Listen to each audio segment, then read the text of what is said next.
Listen 1 hour from now for a special broadcast over most of these stations, in which Sir Stafford Cripps, British Chancellor of the Exchequer, announces and explains his government's decision to devalue the British pound sterling. That's 1 hour from now.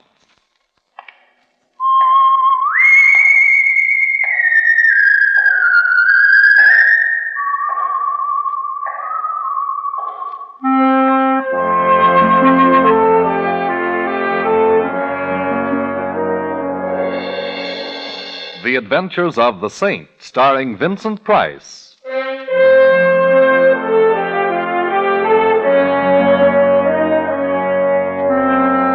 The Saint, based on characters created by Leslie Charteris and known to millions from books, magazines, and motion pictures. The Robin Hood of modern crime now comes to radio, starring Hollywood's brilliant and talented actor Vincent Price as the Saint.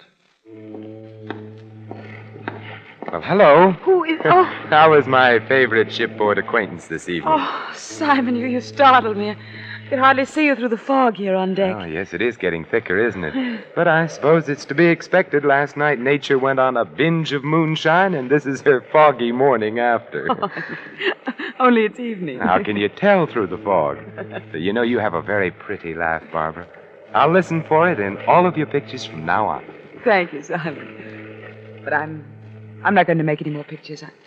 I'm retiring. Retiring? At the peak of your career? I'm just tired of pictures, that's all. Barbara, you'll never be able to run away from it. What do you mean? I'm referring to whatever it is that frightens you. Why don't you tell me about it, Barbara? There's nothing to tell. I'm tired. I need a rest. Please, Simon, don't make me talk about it. There are some things that... Simon, is that someone standing there? No, I don't see anyone. Oh, you are nervous. Oh, Simon, if only I could confide in someone, if I could tell you what I... Perhaps I already know more than you think I do. You're cold. Yes. Where's your raft? It's over there someplace on one of those deck chairs. I'll find it. I don't see it here, Barbara. Are you sure you... Barbara! Behind you! Look out! Barbara! Man overboard! Man overboard! Maybe you'd like a swim too, Saint. What? Oh!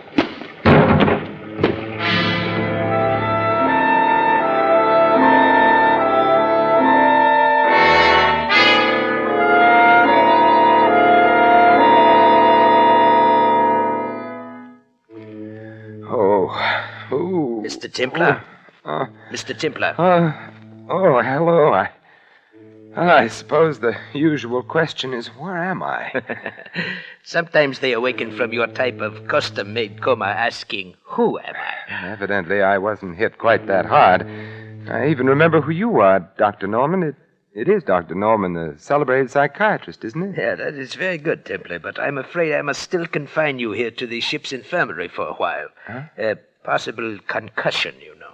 See, tell me, what makes a famous neurologist like you pose as a mere ship's doctor? I'm really not posing. Partridge, the ship's physician, is ill. I was within earshot when I heard the familiar call, "Is there a doctor in the house?" And... no, Simon, don't try to get up. I have a flask here if a drink will make you happy. Oh, not right now, thank you. As I recall, I have some unfinished business to attend to. Barbara? Yes. What's she? They couldn't find her in the fog. She's gone. Poor Barbara. Yes, it was a horrible accident. Horrible, yes. Accident, no. You mean to say she didn't fall overboard? She was murdered. Murdered? But who? I think I know who. Ooh, my head. It feels like the Aberdeen Proving Grounds. Yes, I will mix you a sedative. You know, you're not looking very well. I always look like this when I'm angry. There's only one cure. Yes, I know. The lady with the scales known as Madame Justice. You know, Templar, I've been curious about what makes a man like you tick. Well, I'll tell you. Every 8 days or so, someone winds me up. Right now, I'm wound up tight. Tight with fury. Well, as a psychiatrist, I would advise you to unwind a bit. Here we are. Now, drink this. It will put you to sleep after a while. Thank you. You say you think you know who killed Barbara, Simon. I was wrong. I do know. Well, I think you ought to talk to me. Unwind yourself. You think I need psychiatry, Doctor? Well, I think you're too taut at the moment. That plus your concussion, it Might be dangerous. Very well, Doctor, I'll unwind. I'll tell you the entire story. If you don't mind, Simon, here, this will help the rhythm. It's a metronome. Psychiatrists often use them. But if you'd rather... No, I don't mind. I'd never met Barbara Brooks, although I doubt if there's a human being alive who hasn't heard of her or seen her in the movies. I first saw her the day we boarded ship. There was something in her expression, in the way she walked and talked and smiled, that immediately told me here was someone I should know.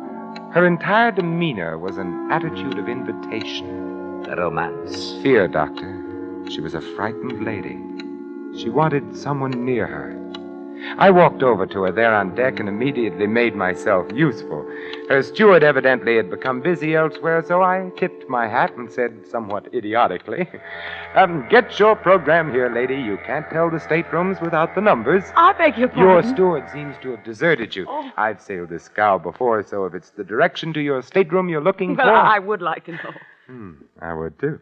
Number, please. A36 main deck. Thank you very, very much. It's this way. My name's Templar. Simon, for short. And, of course, you're Barbara Brooks. You know, we passed the bar en route to A36 main deck.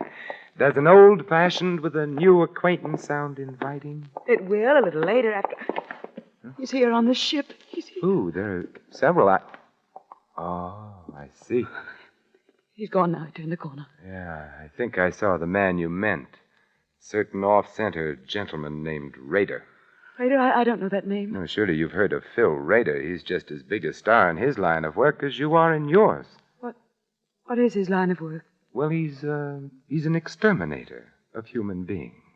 Mr. Templar, I'm afraid. Well, that was obvious from the moment I first saw you. Why don't you tell me about it? No, I can't. No, I'd be killed. Well, that's as good a reason as any for not telling me, but I must warn you I've a peculiar talent for finding things out for myself. Oh, no, you mustn't do anything. Please, please.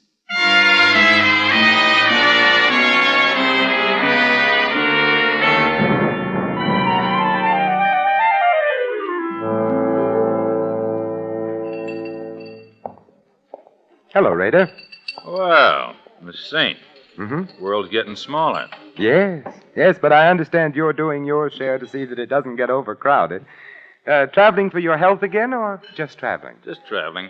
Rader, why does the mere glimpse of you rounding a corner start a lady's teeth to chattering? Lady, I don't know any ladies. Obviously. Maybe she thought I was someone else. Maybe.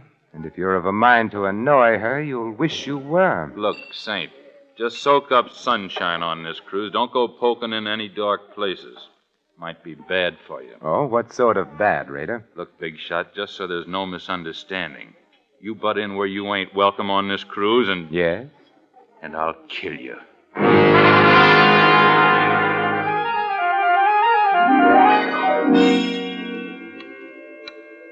How is your head, Simon? And it feels as if a regimental crap game was going on inside of it with jet-propelled dice. You haven't drunk your sedative yet. Here. Oh, thank you. Shall I go on taking the load off of my concussion? Yes, by all means. I think I was present at the next sequence. Yes, huh? Doctor, you were. It was the night of that ridiculous costume ball ship's captains are so fond of arranging. Yes.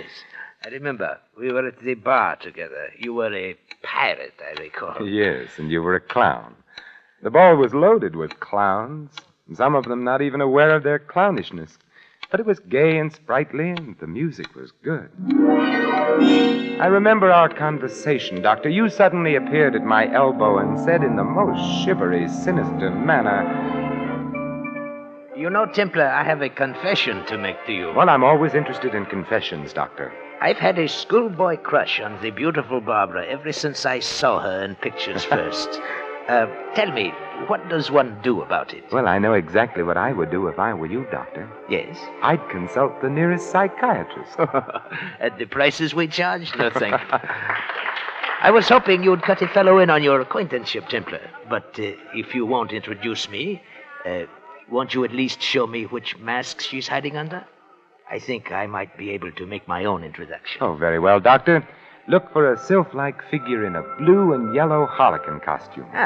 Thank you, Templar, thank you. And if you should ever need a good At psychiatrist... the prices you charge? I will be seeing you. Don't turn around, Mr. Templar. I have a pistol in the small of your back. Well, now, really, is that any way to enjoy a waltz? Listen, Saint, and listen hard. Oh, I'm all ears, except for the small of my back, which feels abnormally large at the moment. Certain arrangements have been made, Saint. It means a big head of lettuce if they go through. So? All the signs say keep out. See that you do. Now, don't turn around. This costume's so pretty, I'd hate to have to put a hole through my pocket. Well, it's probably just a coincidence, but I've acquired the same regard for the small of my back. Keep regarding it that way, Saint. Don't let your nose wander where it doesn't belong. And you might begin by forgetting you saw certain people aboard this boat. Say, just tell me how you're going to swing it, Mrs. Miller. Oh, don't be surprised. I'd recognize the notorious Lil Miller's voice on a party line. How are you going to take him, Lil? A palm base or perhaps a marked deck? This rod has a hair trigger, Saint. Just a touch and you're... Lil, what's the matter? That girl there, the one in the hall. Lil! You're lucky, Saint. I'd have shot. Give her air. Don't crowd. Crowd her all you want to. She won't mind now. Is she? Yes, a stiletto in the back leaves very little doubt. She's dead.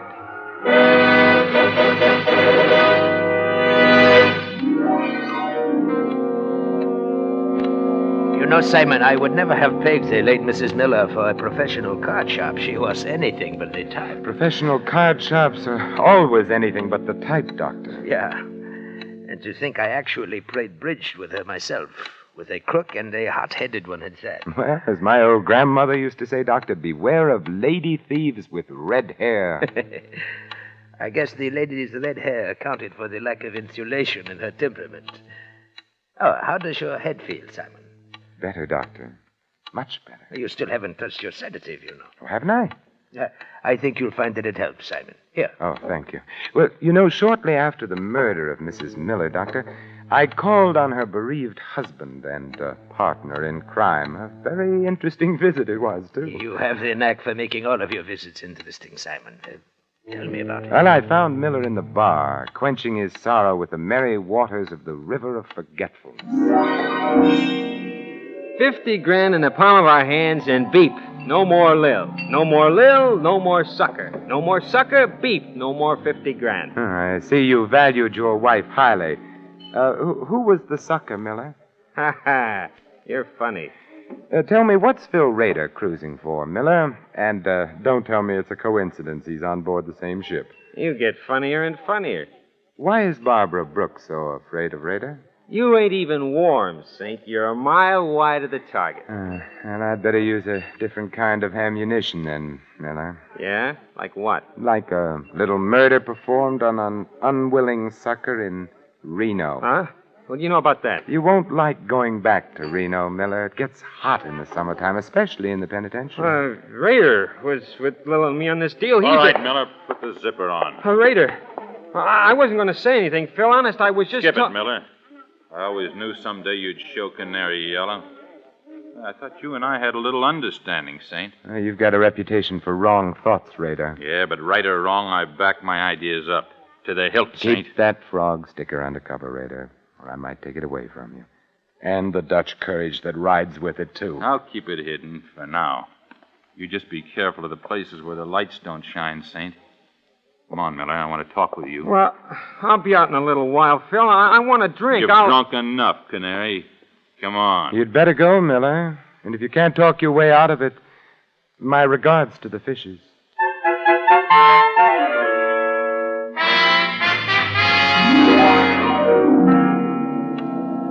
And I recall it was shortly after Mr. Rader passed on his second warning that you and I met for the first time professionally. Yes, Doctor, the very next night. Well, I am very surprised at you. He'd warned you to stay away from dark places. Yes, Doctor, so he had. But I'm perverse by nature, and I like to poke around. I was strolling around the deck with Barbara, getting moonburned and trying desperately to get some more information. So wonderful having you near, Simon. I feel safe. Safe? I refuse to accept the compliment, particularly on a moonlit night at sea. I'm referring to danger, Simon, not romance. They're often the very same thing. I'd like to join the team, Barbara.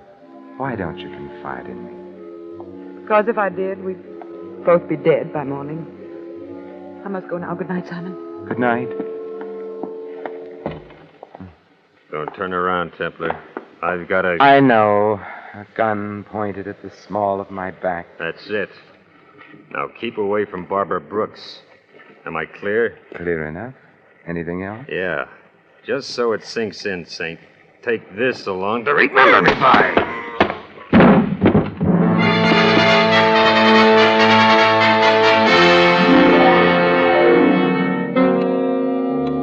Once again, you enter the picture, Dr. Norman. You found me there, lying on the deck, basking in moonlight. And blood. Go on, Simon. Tell me the rest of it. Well, after your neat job of vulcanizing me, thus saving me a trip to the ship's doctor and innumerable words of explanation, I hit upon a strategy, and my next visit found me calling in the lion's den. I tell you, you're being made a patsy, Raider. You're on the verge of being demoted back to second-class hoodlum. I can take care of myself. Well, I admit a minor sandbagging committed in your good name doesn't amount to much, Raider. But what if the same someone likes your name and decides to use it in other ways? What do you mean? I mean murder. You're a lead pipe cinch to pay for one of your own someday, Raider. But meanwhile, how would you feel getting hung for somebody else's shenanigan? I'd be annoyed. You sure would. Look, I'm not rigged up with no murder, Saint. Lil meant 50 grand to us alive. That's what we figured the sucker was good for. Well, it's a good enough reason for wanting Lil among the present instead of the late, Raider. Tell me, what was the angle? Blackmail? Nah, nothing so crude, Saint. I sponsor the party, spot 'em, finger 'em, and oil 'em, and the Millers squeeze 'em through a deck of cards. Huh? The guy's a sucker for good-looking dames and card games, that's all. That sounds very uncomplicated. Easy The picking. guy ain't had the coin long enough to be smart about it. Who's the guy? He makes water heaters. The fat man with the diamonds from Passaic. Yeah, that's the sucker. I should have tumbled. Looks like you did. I thought you were out for a bust-up. And 50 G's a lot of money, Saint. I figured if I could scare you, it'd be insurance. How about Barbara Brooks? Deal me out. I'm not in on whatever the caper is there. She saw you the day we sailed, and she got scared. Well, maybe it's because I ain't exactly pretty. Yeah. But if you really want to know something, Saint, I'll tell you. I was propositioned on a stunt against that dame a few weeks before we sailed. I turned it down. A big dough, too. A murder deal? Yeah, big dough to bump her off. Not for me, though. Nah, she's too prominent. Too much heat on those jobs. Who made the offer, Raider? He wasn't exactly interested in leaving his calling card, Saint. Just a John Smith, as far as I'm concerned. But he had a description, didn't he? Everybody has a description. Well, sure. He was a medium-sized guy with... Hey, the lights. Who turned them off? Get down! Raider, are you... Brown tie. Blue shirt. Brown tie. Blue shirt. Brown tie, blue shirt. Not a very harmonious color scheme, is it? Raider. Yeah. Thank you, Raider. At least your last earthly utterance was in the direction of good. Thank you.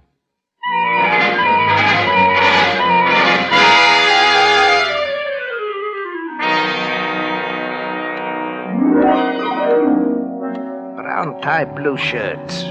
What does he mean, Simon? Well, it means that either the man for whom I search isn't a very fastidious dresser, Doctor, or else he's colorblind. Blue and brown just aren't worn together. Well, no, they are. I'll take that drink now, Doctor. Oh, and the sedative I mixed for you. Your concussion. Later, Doctor, later. Very well. I can see that you're going to be a very difficult patient. I hope you don't mind drinking out of another medicine glass, eh? No, right now I prefer it. Say when? A little more, Doctor. That's fine. Has such a beautiful color, hasn't it, Doctor? Yeah, hasn't it so? Aren't you going to drink it, Simon? In a moment, Doctor, when I finish my story. Oh, yes, of course, this story. Barbara's murder was next. Yes, huh? Barbara was next. But immediately before our last meeting on deck in the fog, Doctor, I found out what she was afraid of. You did? But how? It was easy. The steward had some keys. I had some money. The steward has enough now for that chicken ranch he's always dreamed of. You broke into Barbara's stateroom. Yes. Well, what did you find, Simon? Lingerie, perfume, stockings, and some letters, Doctor. Peculiar letters. Huh? Fan mail? Yes. Yes, and all from the same fan. A fan she was once engaged to marry, Doctor. A fan who loved her very much and hated her in equal proportions. Who was so torn between love and hate, he had to kill her. Ah, schizophrenic. You should know. What do you mean? Well, you know the classifications. You're the doctor. Oh. Yes. Drink your sedative, Simon. A colorblind schizophrenic. I don't believe I've ever met one before, Dr. Norman. So colorblind, he mistook the green and orange harlequin costume worn by Lil Miller for the blue and yellow one worn by Barbara. That is very interesting, Simon. Poor Lil. If she'd come to the ball as anything but a harlequin, she'd have lived to take in $50,000. Your sedative, Simon. You know, you were wrong about Lil's hair, Doctor. It wasn't red, it was brown. You said it was red. I wanted to see if you'd agree. Your sedative. Yes, of course. Hand it to me, would you, Doctor? It's there alongside the drink. Yeah. No, don't try to tell them apart by their aromas, Doctor. It's obvious that they're different colors. Or can't you tell? You find it, Saint. I'd like very much for you to drink it. My Doctor, what a pretty purple gun you're wearing. Or is it pink? Drink up, Templar. You hardly feel it. It's just a dash of prussic acid. Dr. Norman, when you give a sedative, you go overboard. Drink it, Templar. Well, you're the doctor. A toast to you, Dr. Norman. To your green shirt, blue tie, and gray handkerchief, none of which match. Here's how. Oh, my eyes! You threw it in my eyes! It was a question of your eyes or my stomach, Doctor. My eyes, I'm blind! You'll get over it, Doctor, which is more than can be said of me if one of those wild shots of yours should hit me. I know I shouldn't practice medicine without a license, Doctor, any more than you should. But here's a sedative from me to you. Pleasant nightmares, Dr. Norman.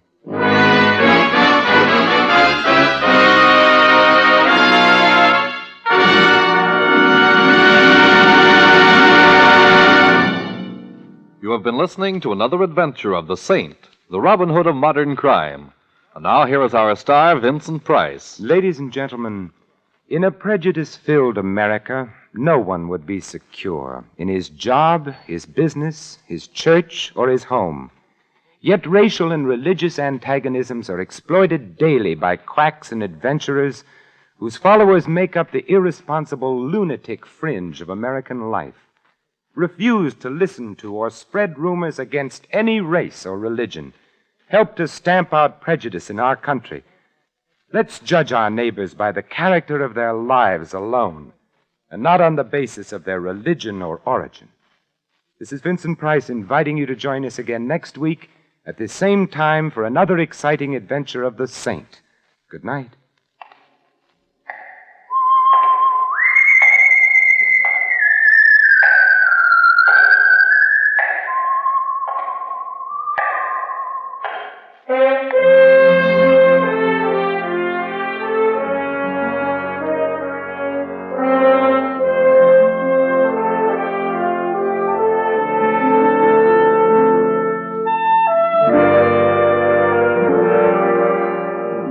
Tonight's script of The Saint was written by Michael Cramoy. Our cast included Betty Lou Gerson, Gene Bates, Frank Gerstle, Bill Conrad, and Barney Phillips. The music was composed and conducted by Harry Zimmerman. The Saint, based on characters created by Leslie Charteris, is a James L. Safier production and is directed by Thomas A. McAvity. Vincent Price is soon to be seen in Harry M. Popkin's production of Champagne for Caesar, co-starring Ronald Colman. All you Saint fans will be glad to know that the Saint comic books are on sale at all newsstands. Your announcer, Merrill Ross.